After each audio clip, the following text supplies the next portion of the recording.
my talk today with a couple of quotes. This is one from Joe Dale. Last year I was really fortunate enough to attend a Joe Dale seminar.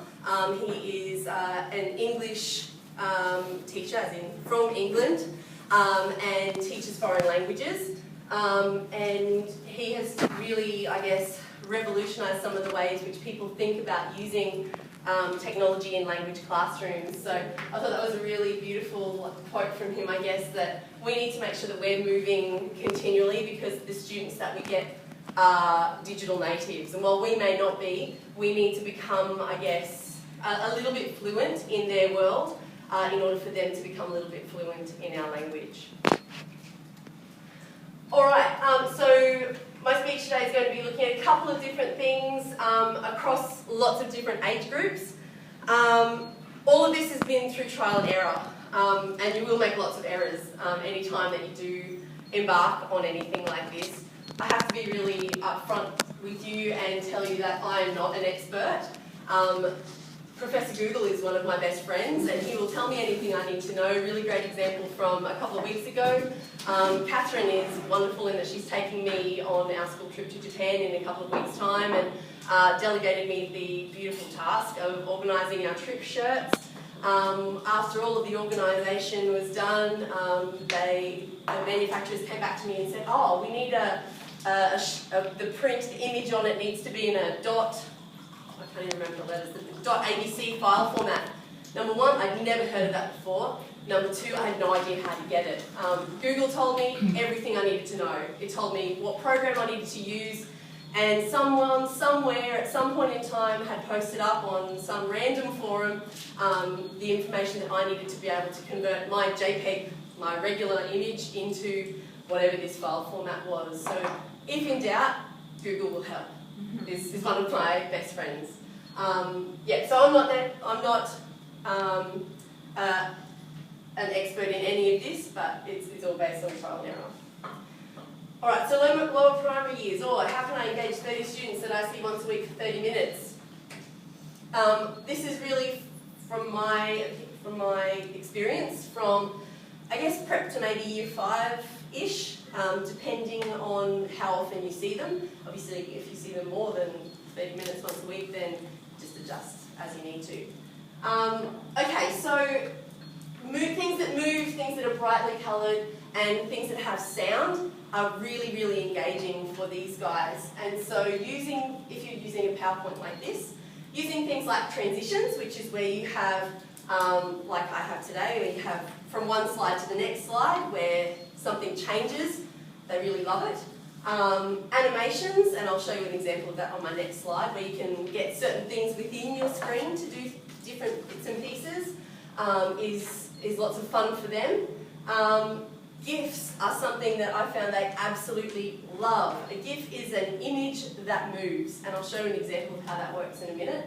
And embedded audio, putting an audio track in, either by recording it through PowerPoint or something like that, or recording it through an external source and importing it into your PowerPoint, just works so beautifully. And if you combine all of those together, as I've done in a second, it just engages them for an hour if you need them to, because everything is moving and changing. I was really happy last year, I didn't know if it would work, but I thought I'd give it a go, that I could teach gender, as in masculine and feminine words, to year 3 students, and they remembered it, which I was absolutely blown away by. So, this is what I'm talking about. So a transition, that's what it looks like in PowerPoint, so you can make your page do certain fun things when it comes in and out. And that's an animation, so you can get something on one of your pages moving, so that if at a certain point in time you wanted to focus on that, you can get it to wiggle and they'll look at it. And it really draws their attention very easily. Or something like that, that's another animation, that's a little bouncy one. And that was an animation showing you how you would search for a GIF in Google. So if I'm doing animals with my kids and I'm wanting to look for a picture of a little cow that might move or do a little dance, which they absolutely love, all you need to do is search for something like cow GIF and they will absolutely love it. Save it the same way you would normally save a picture. So this is an example. If I was speaking to my year threes as I was last year and introducing animals, I would say, okay, what animal do we have here? And they would all clearly tell me that it's a frog. I might then say, okay, well let's have a listen. Here's my embedded sound up the top here. Let's have a listen to how we say the word frog in Italian. I'm not sure if this will actually work. But you hover over it and press it. La rana. Okay, and so then everyone repeats that. We all say la rana. And then I say, okay, now I'll give you, I would have given them already a worksheet, which would have, depending on how old they are, a picture of a frog, or maybe the word frog in English, and we would then write down the word la rana. So they're using so many different skills, receptive skills, to figure out what it is they're talking about and then receive the information that they need. I would then go on to tell them, okay, so my little GIF in the middle is surrounded by a pink box. Now that pink box means that this is a girl word, okay? And I explain to them that that just means that when we come to certain situations with Italian, we need to split up how we use certain nouns into boy words and into girl words. And so, by using that pink box, they are then starting to be able to predict what's coming up, okay? And it was really, really successful. Next one, okay, so here we have a monkey. Is the monkey going to dance today? La scimmia. Oh, okay. Normally the monkey kind of does a little dance like this, and they love the monkey. There we go. They love the pig that gets up and does a dance. So how do we say pig? Il maiale. And okay, so here we come to a pink box, but a pink dotty box. Now this is because, I would explain to them at this point, that because it doesn't end in the letter A, like most feminine words do, like most girl words do in Italian, this one ends in an E, but this one is still feminine, so it's a bit of an odd one, which is why it's got the broken line around the outside, okay? It seems really, I guess, complex to someone who doesn't necessarily understand it, but they actually got that and they used it really successfully for the whole year. Anytime I used those boxes with pink and with blue, they absolutely got it. And we're talking about year 3. So if they're able to start learning gender at year 3 level, imagine what we're able to do even by the end of primary school. Oh, and my friend Mr. Peck got up the sheet. That was their favourite, sorry. Okay, so I guess really important for early years, that use of colour and movement. Having said that though, I'll do that presentation with your 8 or 9 students and they will love it just as much for those GIFs, for those moving animals. You'll be amazed at what will capture the imagination of certain year levels, and I always just say give it a try. You know, if it doesn't work, okay, don't use it again, but if it does, fantastic. You've just got a whole different age group that you can work with the same resource. Was that give it a try or give it a try? Nice one. Okay, so your techniques for technology use when you get to the middle years start to change. We start going from you being the holder of all of the technology to the student now maybe having their own device or a couple of them sharing a device. And so you have to shift now, instead of from you being the controller to the kids having the control. Now there can be a lot of trust issues with that. There can be a lot of, okay, put that down while I'm talking, etc., and you'll work out your own classroom techniques to figure those out. But you really must shift to a user-centered learning basis for this age group. The device almost becomes the teacher and you're the facilitator. You give them the knowledge that they need almost before you give them the device, and then they go ahead and use the device to work with your language. This is fantastic for differentiation. As the learning occurs at their own pace, they can help each other and they're really able to engage with that language. It also helps that you kind of become a member of the class. Kids love it when they see that you're having a go at doing the same thing as them, and they really love to know that you don't know everything. It's amazing that you can get to year 8 and they'll ask you a question and you think, oh, I'm not sure I'll check on that. And they're like, what? You don't know that already? So given that a lot of us are not digital natives, we did not grow up with technology, the fact that they will often have one up on us and will master an app or a program much quicker than we will means that it's okay for us to become a learner like they are. Okay, they see that we're learners as well. And as well, often with classes that I trust, I will use my family members as examples, and I'll show you an example of that in a second. And students really appreciate learning about you and where you're from and your background as well. Interactive or editable worksheets become priceless with this age group. They love tinkering and then getting something at the end of the day in your own language that's all about them. They love it. Games work fantastically well with this age group, and celebrities as examples also works really well. It becomes a cultural learning point as well. So for Italian we would use soccer stars, and we might talk about calcio, soccer, and introducing target language celebrities as well.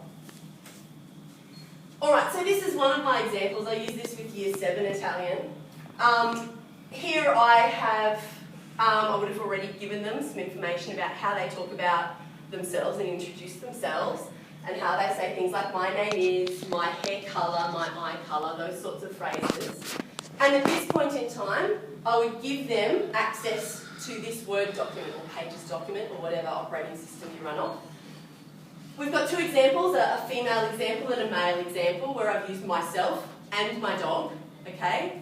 Both real people, and they see this for the first time and they think, oh my gosh, you've got a dog? They just are blown away by the fact that you'll use yourself as an example, and it really encourages them, so you're giving a little bit of yourself and encourages them to take some risks. So what I get them to do then is, most of the time they're using a laptop when they use this, or they can do it on an iPad. They can take a picture of themselves and paste it in the box to the left, and they know how to do that. In 2 minutes it'll be done, okay? Then after that they need to describe themselves in the box to the right. That's where they might need you a little bit more, but in them having a go and having a bit of a grapple with it, you'll find that you're actually getting some reasonably good work. You can always say, look, refer to those two examples. Are you male or are you female? So you use this structure, okay, if you're a boy. And they really get it quite easily. Following on from that, after talking about yourself, you start talking about others. So my real life brother and my real life sister-in-law. Again, they find the fact that you have family so amazing that you actually leave the classroom once in a while. And so obviously they'll ask you questions, and you can encourage them to ask you questions in Italian if they're at that point. And they'll really engage with you, and you get some oral language going as well at the same time. After this, they are able to pick two friends, one male and one female. So again, you're practicing both halves, and then getting them to put a picture in and a description. If they're using their own devices, I was at a school with one-to-one, they'll have a stack of images loaded on their computer or on their iPad that they've already taken. So having them having access to those images is really not an issue. They'll come up with that really readily. So that's talking about someone else that you know, that you're familiar with, and you could talk about their qualities. Then you can practice talking about celebrities that you don't know. So that maybe you could start introducing, I think that Miley Cyrus is, and then describe her personality, okay? So you can start adding other small phrases that would extend a little bit. And then the same thing, you can get them to pick a male and a female and describe them. And in doing this, they almost forget that they're doing the same activity over and over again, because it adds a level of life and of entertainment to what it is that they're doing.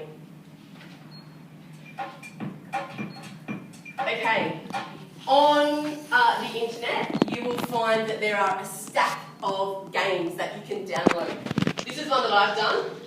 Once you download it in PowerPoint, you can actually adjust it. So this originally said Wheel of Fortune, and I've just written it in Italian, so you're not reinventing the wheel, so to speak. And then all you need to do is go through and adjust things as you need to.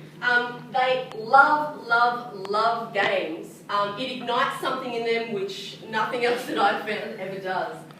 So you click on play, you go to the next slide, You got some really clear instructions here. The games that I could find, so when my friend Google told me what I was looking for, I was searching for PPT or PowerPoint games, and then you can add in for teachers at the end of that, and you'll get a massive list of places that you can download these sorts of games from. So you can get things like Wheel of Fortune, you can get Jeopardy, 20 Questions, Who Wants to Be a Millionaire. There's a stack of different games out there that you can try and find, depending on what you're actually using it for. Some of them will require you to have a bit of a think and maybe organise some questions beforehand, or play with this a little bit more than others. And some of them are, you get it up and you can play straight away, like this one. So if I click next after my instructions, we get to a big wheel. You add in your team scores here. I never do that because I like to keep them to myself. It makes them even more competitive and more invested in what it is they're doing. You then just use your mouse and click on spin wheel. Okay, so your group is going for a 4-point question. So from your vocab list, can you please tell me how to correctly pronounce frog? Beautiful, 4 points to you. And that's how they play, okay? They love it. Sometimes you can invent things like speed round, whichever team answers first, or, the amount of variations you can make on that is incredible, and as I said, they really, really love it. Alright, so secondary, or how can I keep these guys engaged and working at a high level? And I think that's probably the important part. As I've said, all of the things that I've spoken about up until this point will still work with this age group.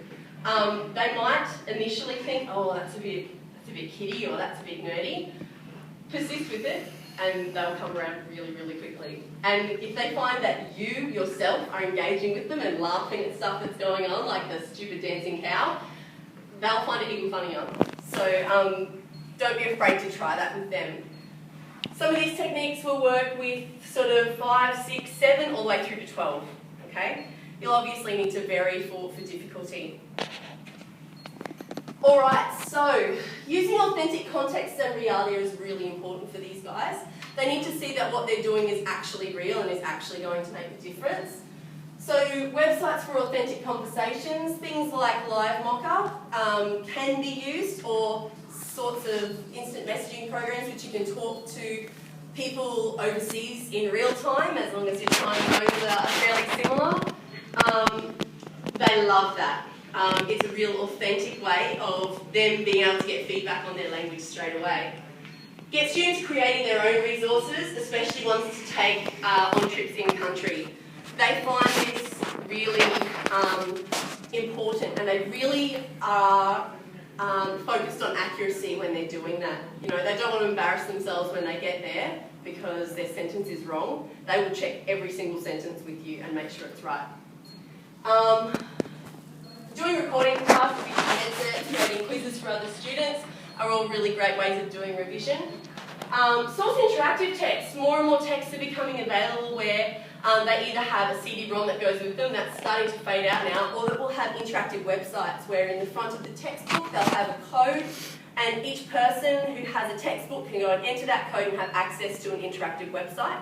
And I'll show you an example of a resource from one of those in a minute.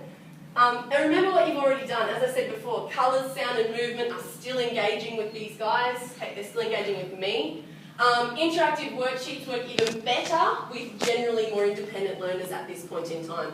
So like that worksheet that I was showing you where they had to add a photo of themselves and then add, sort of talk about themselves, that still works and works really well with this age group. Alright, online magazines work really well. I know that there are lots of magazines that you can get sort of hard copies of for younger readers or for middle readers, things like that. There's certainly quite a lot of them in Italian. So what you can do is use an article and say, okay, like how does the image relate to what's going on in the article? Is it actually about a cat or is it about something else? You can have other links in, as in you can talk about, you can add sort of SurveyMonkey things, you can look at any sort of comprehension activity to do with this as well at the same time, but they'll be more engaged with this because it's sitting in front of them and they can interact with it. News sites, especially for older students, these work really, really well. I know that there are some countries that actually have behind the news style websites where they have news for kids, which makes it really, really accessible for them. And they'll even have sort of like vocab lists down the side of an article where they can say, okay, well, I don't know what this word is, so I click on it and then it comes up in a dictionary over this side. So there are lots of news sites. If you do a bit of Googling, you might find some for your language. In Italy, language in newspapers is almost a whole other language, so it can be really tricky, but don't let that discourage you. It's also really great that they get, I guess, up-to-date information. They can see that, okay, well, I can, if I wanted to, go home and I can access La Repubblica's website and I can read what the news is. It might take me 2 hours to read an article, but maybe I sit there and I try and work out what one sentence is, okay, and get them engaging with current affairs in a real sort of way. Alright, so this is an example that I have done of my own. PowerPoints to take in country. I know lots of people are fans of sort of taking photo albums and things like that. This is lighter, easier, more portable, and you'll find that everyone has a computer in the countries that you go to. So they get engaged with writing a whole sentence, not just part of it. They have to work with numbers, qui o 16 anni, so they're talking about their age. Sono a Venezia, saying their location, and also talking about position, di fronte, in front of, le gondole, okay? So getting them working out syntax at a more advanced level becomes really essential to these guys, and as I said, they will check with you every single sentence that they write. In questo foto ho 17 anni, sono alla Ponte Vecchio a Firenze. So again, you're talking about age, you're talking about places and things like that, and again, it gets them really engaged. Okay, I spoke briefly before about SurveyMonkey. This is really great for their revision. So you go in and create the survey beforehand, and then what they'll do is they'll go in and fill out the survey. Not only will they get immediate feedback about how they've gone on the survey, but you'll also get immediate feedback about how they've gone. Okay, so they can give you tables for who answered this way and pie charts and all sorts of really wonderful data at the end of it. And kids really like creating these for other students. So you get them to go in and they will create one as a teacher. Students this age love playing teacher, and so getting them to go in and say, oh, how do you say such and such in Italian, and then getting them to fill in the boxes. They love that. This is an interactive textbook, so in the big paper copy of the textbook there'll be this story, and it will have captions in Italian, and you'll go through and work it out. Here, when you get the digital copy, you can actually go through and insert your own story, get them to create their own little story. And they love thinking about the link between images and text and how they can change it into something that's entirely unrelated. They're really big fans of that. And that tends to work really well. Last thing I wanted to show you is QR searches. A QR code is a quick response code. And that means that when you type, so when you on a smartphone or on a tablet, you'll be able to download a QR barcode scanner. Mine on my Android phone kind of looks like this. What you then do is they scan barcode and it accesses your camera to scan and bring up a barcode. Now you can add meaning to that barcode, okay? So I'm going to show you one live, let's hope it works. So down the bottom here, so you can see there's plenty of sites that do this. I just like Go QR Me because it's really nice and easy. What you do is you add in the text that you want. So I might be sending my kids on a treasure hunt around the school to find certain items. Okay, so I may have hidden a ruler over here around this block and an eraser over there. Okay, or even within a classroom, you don't have to send them around the school. So I might say, alright, I want it to say la gomma, okay, which is an eraser. It then brings up a barcode, which will essentially, when you scan it, bring up that text. So I'll show you how it works. I press scan barcode.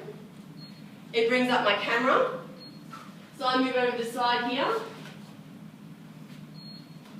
need to stand straight on.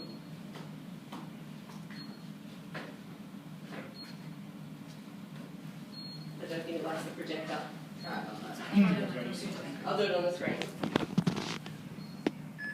There we go. It found something. It then brings up the text on here and it says La Goma.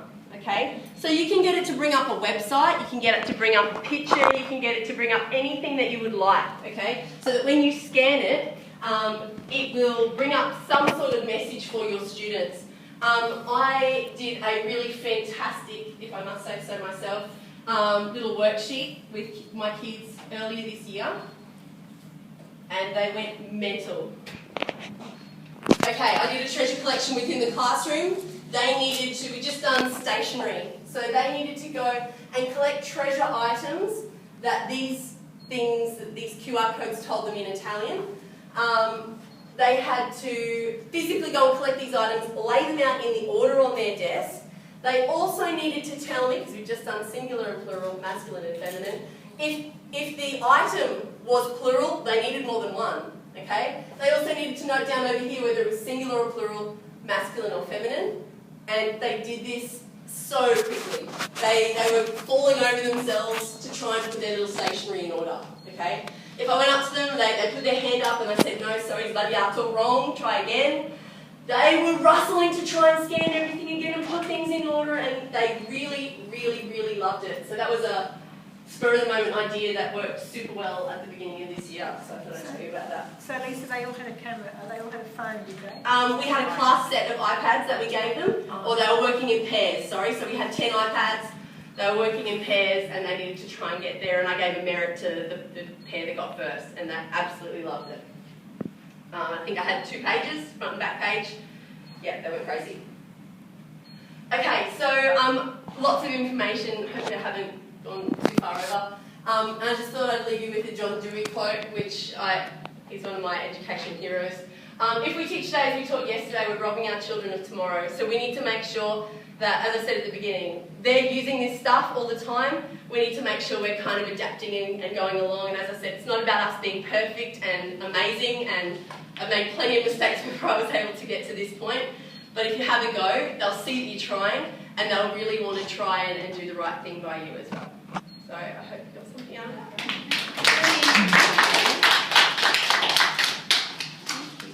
And if you want to come to South Bank on Wednesday, Lisa's going to be doing it all over again for the language teachers.